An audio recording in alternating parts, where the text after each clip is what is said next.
বিসমিল্লাহির রহমানির রহিম। সম্মানিত সুধী, আমরা যেখানে দাঁড়িয়ে আছি এটা হচ্ছে 118 নম্বর গাজীখালী সরকারি প্রাথমিক বিদ্যালয়। এটা সাইক্লোন সেন্টার। এই সাইক্লোন সেন্টারে যদি কোনো দুর্যোগ হয়, দুর্যোগ মুহূর্তে এখানে এসে আশ্রয় নেয়, যেমন সাইক্লোন, তারপরে সিডোর, ঘূর্ণিঝড়, সেগুলো হলে এখানে এসে আশ্রয় নেন। এলাকার স্থানীয় কোনো থাকার নাই, এখানে এসে আশ্রয় নেয়। আশ্রয় কেন্দ্র এবং সরকারি বিভাগে পড়া এবং আশেপাশে যে এর কয়েকটা সাইক্লোন সেন্টার আছে, তার ভিতর একটা হচ্ছে 118 নম্বর গাজীখালী সরকারি প্রাথমিক বিদ্যালয়। এটা সাইক্লোন সেন্টার, তিনতলা বিশিষ্ট একটা। আর এখানে পানি খাওয়া নিয়ে আছে,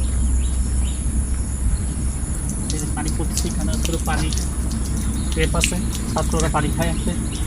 আর এখানে স্কুল এখন শুরু হয় নাই, স্কুল শুরু হবে কিছুক্ষণ পরে। এই জন্য এখানে ওই সরকার ভালো একটা পদক্ষেপ আছে, পদক্ষেপের কারণে এখানকার লোকজন আশ্রয় কিন্তু আসতে পারেন। আসসালাম।